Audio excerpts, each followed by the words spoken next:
Hello दोस्तों, एक बार फिर से स्वागत है आप सभी का मेरे यूट्यूब चैनल छोटी बहू डेली टिप्स में। आज मैं आपको बताऊंगी फुलेरा दूज शो की 2024 में 12 मार्च मंगलवार को पड़ रही है। फुलेरा दूज वाले दिन हमारे पूजनीय गुरुजी ने बहुत ही अच्छे उपाय बताए हैं कि अगर आपको कोई भी बीमारी है, बड़ी से बड़ी बीमारी है, डॉक्टर ने ऑपरेशन के लिए बोल दिया है, साथ ही साथ अगर आपके शरीर में कोई गांठ है या कोई ऐसी बीमारी है जिसका कोई इलाज ही नहीं है, तो फुलेरा दूज वाले दिन आप ऐसे उपाय कर सकते हैं जिसको करने से आपकी जो बीमारी है वो जड़ से खत्म हो जाएगी। अगर किसी को मृगी की दौरे आते हैं या चक्कर आते हैं या श्वास की कोई बीमारी है या कोई ज़्यादा चल नहीं पाता है, उसको हांफी आती है, शरीर में कहीं पर भी दर्द है, तो इसके लिए हमारे गुरुजी ने बहुत ही अच्छे 3 उपाय बताए हैं जिसको मैं आज आपको वीडियो में बताऊंगी। तो अगर आपको यह उपाय पसंद आए और अगर आपको भी इस तरीके की कोई बीमारी है तो यह उपाय आप फुलेरा दूज वाले दिन जरूर करिए। उपाय बताने से पहले हमेशा की तरह आपसे मेरा रिक्वेस्ट है कि अगर अभी तक आपने मेरा चैनल छोटी बहू डेली टिप्स को सब्सक्राइब नहीं किया है तो सब्सक्राइब जरूर कर लीजिए। चैनल पर पहली बार है तो वीडियो को लाइक कीजिए और कमेंट बॉक्स में हर हर महादेव जरूर लिखिए। चलिए उपाय की शुरुआत करते हैं। उससे पहले आपको फुलेरा दूज के बारे में कुछ जानकारी दे दें। फुलेरा दूज जो कि बसंत पंचमी और होली के बीच में पड़ने वाली दूज होती है। माना जाता है कि फुलेरा दूज से ही फूलों की होली की शुरुआत हो गई थी। इस दिन मथुरा वृंदावन में बड़े ही धूमधाम से यह त्यौहार मनाया जाता है। इस दिन श्री कृष्ण और राधा फूलों की होली खेले थे, इसलिए यह जो फुलेरा दूज वाला त्यौहार है वो मनाया जाता है। फुलेरा दूज एक ऐसा दिन होता है जो कि बहुत ही शुभ दिन है। इसमें आप बिना मुहूर्त के कोई भी शुभ कार्य कर सकते हैं। अगर आप काफ़ी दिनों से सोच रहे हैं किसी काम की शुरुआत करने की तो आप फुलेरा दूज वाले दिन जरूर कर लीजिए। फुलेरा दूज वाले किया गया कोई भी कार्य आपको उसमें सफलता जरूर मिलती है। शादी विवाह जैसे मांगलिक कार्य इस दिन बिना मुहूर्त के हो जाते हैं, तो फुलेरा दूज वाले दिन का लाभ आप जरूर उठाइए। ऐसे में कुछ उपाय जो कि आप जरूर कीजिए जो कि हमारे शिवलिंग के हैं। इन उपायों का जो वर्णन है वो शिव पुराण में भी दिया गया है, तो हमारे गुरुजी की कथा को ध्यानपूर्वक सुनकर यह उपाय लिए गए हैं। तो चलिए उपाय की शुरुआत कर लेते हैं।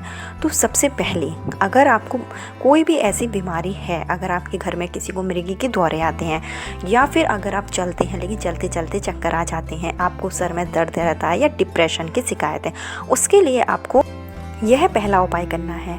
तो पहला उपाय जिसके लिए आपको कौन कौन सी चीज़ों की ज़रूरत है वो आपको बता देते हैं। तो सबसे पहले आपको उसके लिए लेना है धतूरे की जड़। याद रखिए कि आपको धतूरा नहीं लेना है, धतूरे की जड़ आपको लेना है जो कि आपको ईजीली कहीं पर भी मिल जाएगी। अगर आपको धतूरे की जड़ अपने घर के आसपास कहीं ना मिले तो आप ऑनलाइन किसी भी साइट पर धतूरे की जो जड़ है वो सर्च करिए, आपको धतूरे की जड़ ऑनलाइन भी मिल जाती है। बहुत ही आसानी से ऑनलाइन आपको धतूरे की जड़ मिल जाएगी, तो उसको आप मंगा लीजिए। उसके बाद आपको जो धतूरे की जड़ उसको अलग निकाल लेना है, मतलब जो भी आपके पास जड़ है उसमें थोड़ी सी जड़ आप अलग निकाल लीजिए और थोड़ी जड़ आपको पीस लेना है। आप किसी भी सिलबट्टा पर जब जड़ को पीसेंगे तो इजीली वो पिस जाएगी। जड़ को आप पीस लीजिए और उसमें थोड़ा सा आपको चंदन मिलाना है। चंदन मिलाकर आप इसका एक लेपन बना लीजिए। उसके बाद आपको ले लेना है 1 लोटा शुद्ध जल। 1 लोटा शुद्ध जल जो भी आप लें वो आप अपने घर से ही लें और कोशिश करिएगा कि या तो पीतल के पात्र में लें या फिर तांबे के पात्र में लें। तो यह 2 चीज़ें आपको लेकर जाना है शिव मंदिर। जो आपने धतूरे की जो जड़ है वो पीसी थी, उसका लेप बनाया था, उसको किसी भी बर्तन में लेकर जाइए और साथ ही साथ थोड़ी सी जो जड़ है उसको लेकर जाइए और जो लोटे में आपने पानी लिया है वो लेकर, जो जल है वो लेकर आपको जाना है। तो जब आप शिव मंदिर में पहुँच जाएँ तो आपको उसके बाद क्या करना है कि जो आपने जो लेपन बनाया था, जो धतूरे की जड़ से और चंदन मिलाकर जो आपने लेपन बनाया था, उसको आपको अपनी हथेली से शिव जी को लगा देना है। अच्छे से जो शिवलिंग है उस पर आपको इसका लेपन कर देना है और लेपन करते समय आपको शिव जी के कोई से भी मंत्र ओम नमः शिवाय या शिव श्री शिवाय नमस्तुभ्यम का जाप करना है और आप उसका लेपन लगा दीजिए। उसके बाद जो थोड़ी सी जड़ बची हुई थी उसको आपको वहीं पर शिवलिंग के ऊपर ही, जो ऊपर का जो हिस्सा है जो शिव जी का स्थान है वहीं पर आपको रखना है। और जब आप जड़ रखें, जब आप धतूरे की जड़ है शिवलिंग के ऊपर रखें तो आपको अपना नाम और गोत्र बता देना है और जो भी व्यक्ति की बीमारी है उसको भी आपको बता देना है शिव जी को, और आपको प्रार्थना करनी है कि जो व्यक्ति की बीमारी है वो जल्दी से जल्दी ठीक हो जाए। उसके बाद जब आपने जल चढ़ा दी, उसके बाद जो आप अपने घर से जल ले गए थे उसको आपको शिव जी के ऊपर चढ़ा देना है। शिव जी के ऊपर आप जल अर्पित कर दीजिए, और जब आप शिव जी के ऊपर जल अर्पित करते हैं, सब कुछ आपने कर दिया, थोड़ी देर तक आपको मंदिर में वहीं बैठना है। उसके बाद जो आपने जड़ चढ़ाई थी वो जड़ आपको उठा लेना है और वो जड़ लेकर आपको चुपचाप अपने घर आ जाना है। जब आप घर आ जाएं तो अगले दिन दोपहर के 2 बजे, टाइम का जरूर याद रखिएगा कि 2 ही बजे आपको यह काम करना है। जो भी व्यक्ति को मिर्गी के झटके आते हैं, या जिसको चक्कर आते हैं, या जिसको डिप्रेशन की शिकायत है, सर दर्द भी होता है, तो उसको यह जो आप लेकर आए थे जड़, उसको सूंघा देना है। यानी आप उसको जड़ दे दीजिए और वो उसको अच्छे से सूंघ ले। तो दोपहर के 2 बजे और 3 बार यह आपको सुगाना है। तो जब आप, जैसे कि यह जो उपाय आप करेंगे वो सुबह के समय करेंगे, सुबह के समय, क्योंकि शिव जी को जो जल चढ़ाया जाता है सुबह ही चढ़ाया जाता है, शाम को नहीं चढ़ाया जाता है। तो सुबह के समय आप यह उपाय करें, जिससे कि 2 बजे तक मतलब आपको समय मिल जाए। 2 बजे तक आपका ये जो उपाय है वो हो जाना चाहिए, और 2 बजे आप यह जो है जड़ उस व्यक्ति को सूंघा दीजिए। ऐसा करने से फुलेरा दूज वाले दिन अगर हम यह उपाय करते हैं तो यह जो उपाय होता है, हमारे गुरुजी का कहना है कि उस उपाय से व्यक्ति को बहुत आराम मिल जाता है, उसकी जो बीमारी है वो दूर हो जाती है। दूसरा उपाय हमारे गुरुजी ने बताया कि अगर किसी व्यक्ति के शरीर में गांठ पड़ गई है, शरीर में कहीं पर भी गांठ हो और डॉक्टर ने ऑपरेशन के लिए बोल दिया हो, यहाँ तक कि जो नौबत है वो कैंसर की आ गई हो, तो उस समय आपको यह उपाय करना है। और यह जो उपाय है वो भी आपको फुलेरा दूज वाले दिन ही करना है। फुलेरा दूज जो कि 12 मार्च मंगलवार को पड़ रही है। तो उसके लिए आपको ले लेना है एक धतूरा। आपको एक धतूरा लेना है और आपको ले लेना है 5 बेलपत्र। अब ये दोनों ही चीज़ें लेकर आपको पहुंच जाना है सीधा शिव मंदिर। शिव मंदिर में आप जाइए तो जो आपने धतूरा लिया था वो धतूरा आपको चढ़ा देना है शिवलिंग के ऊपर।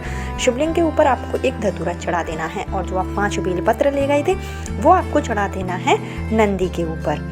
जब आप नंदी के ऊपर बेलपत्र चढ़ाएं तो आपको उस समय आपकी जो भी बीमारी है उसको ज़रूर बता देना है, और साथ ही साथ आपको प्रार्थना करनी है। जो प्रार्थना करनी है वो आपको शिव जी से नहीं करनी है, जो नंदी है उनसे आपको प्रार्थना करनी है कि जो भी आपकी बीमारी है वो आपकी दूर हो जाए। तो ऐसा करने से मात्र एक दिन, साल भर में एक दिन अगर आप यह उपाय करते हैं तो आपकी जो भी बीमारी है वो दूर हो जाती है, चाहे फिर वो सिर दर्द की हो, डिप्रेशन की हो, किसी भी तरीके की बीमारी है वो। तीसरा उपाय, अगर आपको शरीर में कहीं पर भी दाने हैं या फिर आपको त्वचा संबंधी कोई भी बीमारी है, आपके सफ़ेद दाग हैं या कुछ भी प्रॉब्लम है, तो उसके लिए आपको यह उपाय करना है। आपको फुलेरा दूज वाले दिन आपको लेना है 1 लोटा जल। 1 लोटा आपको जल लेना है और उसमें आपको डाल देना है एक धतूरा।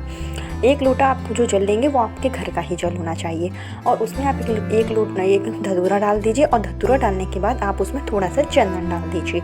यह जो चीज़ें हैं वो आपको मिला लेनी है, और यह जो जल है वो आपको लेकर जाना है शिव मंदिर, और शिव मंदिर में जाकर आपको शिवलिंग के ऊपर यह जो जल है वो चढ़ा देना है। साथ ही साथ जल में से ही जो धतूरा गिरे वो भी आपको शिवलिंग के ऊपर ही चढ़ा देना है। और उसके बाद में ये नीचे जब आप शिवलिंग पर जल चढ़ाएं तो जलधारी से होता हुआ जो जल आएगा उस जल को आपको किसी बर्तन में एकत्रित कर लेना है, और वो जल आपको लेकर आना है अपने घर पर। तो जहाँ पर भी आपको दाने हैं या कोई भी आपको त्वचा संबंधी जहाँ परेशानी है वो जल आपको वहाँ लगा लेना है। ऐसा करने से आपकी जो भी त्वचा संबंधी परेशानी है वो दूर हो जाती है। यह जो जल होता है जो शिवलिंग से होता हुआ आया है वो बहुत ही शक्तिशाली जल है, तो इसको करने से आपके शरीर में कोई दाने हैं या कोई दाग धब्बे हैं वो दूर हो जाते हैं। तो ये 3 सरल से उपाय थे जो हमारे पूजनीय गुरुजी द्वारा बताए गए हैं, जो आपको फुलेरा दूज वाले दिन करना है। तो इस शुभ दिन का लाभ जरूर उठाएं। कल फिर मिलती हूँ नई वीडियो के साथ, जब तक के लिए राधे राधे।